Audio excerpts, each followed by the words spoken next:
Hi friends, இன்றைக்கி எல்லாருக்கும் ரொம்பவே பிடிச்ச ஜிகர்தண்டா ரெசிப்பியை பார்க்க போகிறோம். இந்த சம்மருக்கு ஏற்ற சூப்பரான கூல்ட்ரிங்க் இது. கடையில் வாங்குறப்ப பார்த்தீங்கன்னா 5 பொருள் போட்டு இந்த ஜிகர்தண்டா செய்வாங்க. அதை வீட்லேயே எப்படி எளிமையாக வீட்டில் உள்ள பொருளை வச்சு செய்கிறதுன்னு பார்க்க போகிறோம். ரொம்ப டேஸ்ட்டாக இருக்கும். இதை செஞ்சு சாப்பிடும்போது இது கடையில் வாங்கின மாதிரியே இருக்கும். வீட்டில் செஞ்சதுன்னு சொன்னால் யாரும் நம்ப மாட்டாங்க.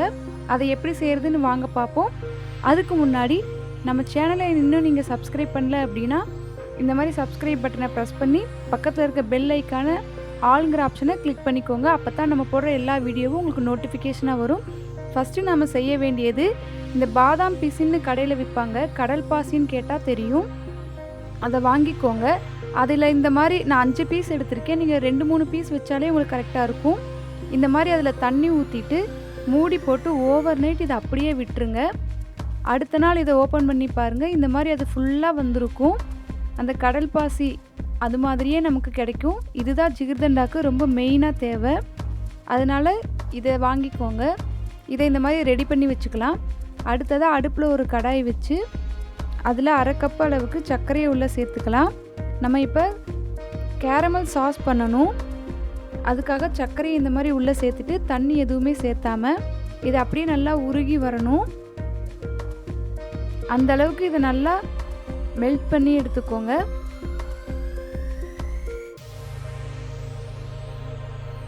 ஜிகர்தண்டாக்கு மெயினானது இதுதான் அந்த ஃபுல்லாக நமக்கு ஃப்ளேவர் கொடுக்க போகிறது. பாருங்கள், இந்த மாதிரி நல்லா உருகினதுக்கப்புறம் கலர் நமக்கு சேஞ்ச் ஆகும்.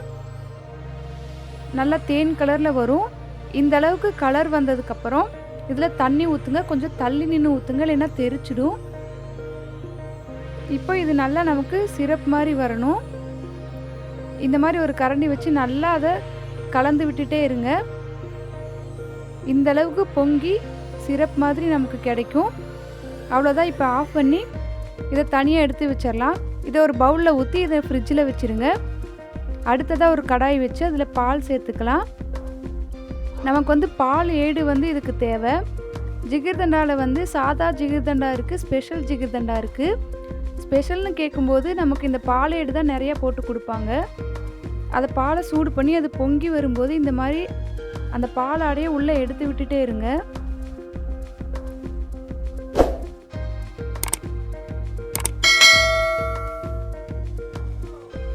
பாருங்கள், இந்த மாதிரி எடுத்து விட்டுக்கிட்டே இருக்கணும். இப்போ நமக்கு இனிப்புக்கு 1 ஸ்பூன் அளவுக்கு சர்க்கரை உள்ளே சேர்த்துக்கிறேன்.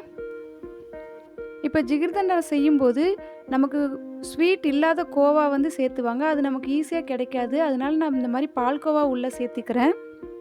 நம்ம நார்மலாக கடையில் கிடைக்கிற பால்கோவா தான் இது. ஐஸ்கிரீம் செய்கிறதுக்கு சேர்த்துவாங்க.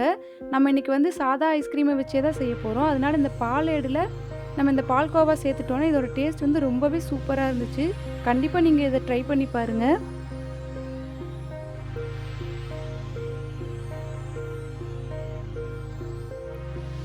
பாருங்கள், இந்த அளவுக்கு நல்லா வத்தி வரணும். ஃபுல்லாக பால் ஏடு நமக்கு கிடச்சிரும்.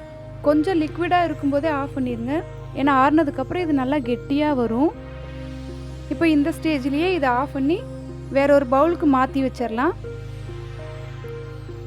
இப்போ இதுவும் ரெடி ஆயிடுச்சு. இதை ஃப்ரிட்ஜில் வச்சுக்கலாம்.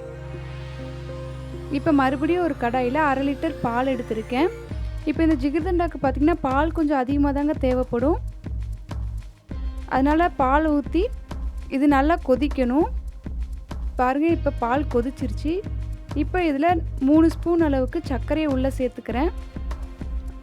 உங்கள் இனிப்புக்கு தகுந்த மாதிரி நீங்கள் இதில் சர்க்கரையை உள்ளே சேர்த்துக்கோங்க. சர்க்கரை சேர்த்துட்டு இது நல்லா கரையணும்.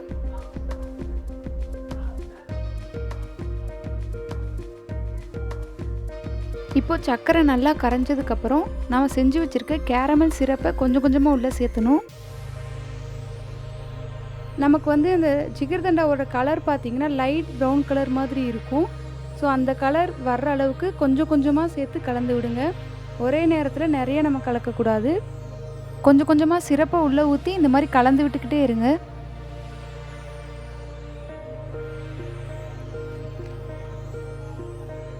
இப்போ இதுவும் ரெடி ஆயிடுச்சு. இப்போ பாருங்கள், இதுக்கு தேவையான பாதாம் பிசின், பால், ஐஸ்கிரீம். ஐஸ்கிரீம் பார்த்தீங்கன்னா அவங்க தனியாக செய்வாங்க ஜிகர்தண்டாக்குனே. நம்ம அதை இன்றைக்கி செய்யலை, சாதா ஐஸ்கிரீம் தான் யூஸ் பண்ணுறோம். பாலேடு, அப்புறம் அந்த கேரமல் சிரப், இது எல்லாமே ரெடி பண்ணிட்டோம். இப்போ இதை எப்படி செய்கிறதுன்னு பார்த்துடலாம். ஃபஸ்ட்டு வந்து 2 ஸ்பூன் அளவுக்கு நாம் எடுத்து வச்சுருக்க பாதாம் பிசினை சேர்த்துக்கிறேன். இது மேலே அந்த பாலேடு நம்ம செஞ்சு வச்சுருந்தோம்ல பால்கோவாலாம் போட்டு அதை 2 ஸ்பூன் போட்டுக்கிறேன். இதுக்கு மேலே நம்ம செஞ்சு வச்சுருந்த கேரமல் சிரப் அதையும் உள்ளே சேர்த்துக்கலாம். இதுக்கு பதிலாக நன்னாரி கூட நீங்கள் சேர்த்துக்கலாம். கடையில் வந்து நன்னாரி தான் சேர்த்துவாங்க. இப்போ நாம் ரெடி பண்ணி வச்சுருந்த ஜிகர்தண்டா மில்கை உள்ளே சேர்த்துக்கலாம். அவ்வளோதான். இதுக்கு மேலே 1 ஸ்பூன் அளவுக்கு ஐஸ்கிரீம் உள்ளே சேர்த்துக்கிறேன்.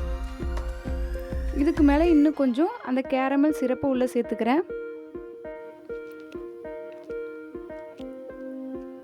அவ்வளோதான். இதை வந்து ஃபுல்லாக கலந்து விட்டு சில்லுன்னு வச்சு குடிச்சு பாருங்கள். ரொம்ப சூப்பராக இருக்கும். கடையில் குடிக்கிற மாதிரியே இருக்கும். இதை ஒரு டைம் நீங்கள் ட்ரை பண்ணிங்கன்னா அடிக்கடி வீட்டில் தான் செஞ்சு சாப்பிடுவீங்க. கடைக்கு போகணுன்னு உங்களுக்கு தோணவே தோணாது. ட்ரை பண்ணி பார்த்துட்டு எப்படி இருந்துச்சுன்னு எனக்கு கமெண்ட்ஸில் சொல்லுங்கள். வீடியோ பிடிச்சிருந்தா லைக் பண்ணுங்கள். மறக்காமல் நம்ம சேனலை சப்ஸ்கிரைப் பண்ணி பக்கத்தில் இருக்க பெல் பட்டனையும் கிளிக் பண்ணிக்கோங்க ஃப்ரெண்ட்ஸ். தேங்க்ஸ் ஃபார் வாட்சிங்.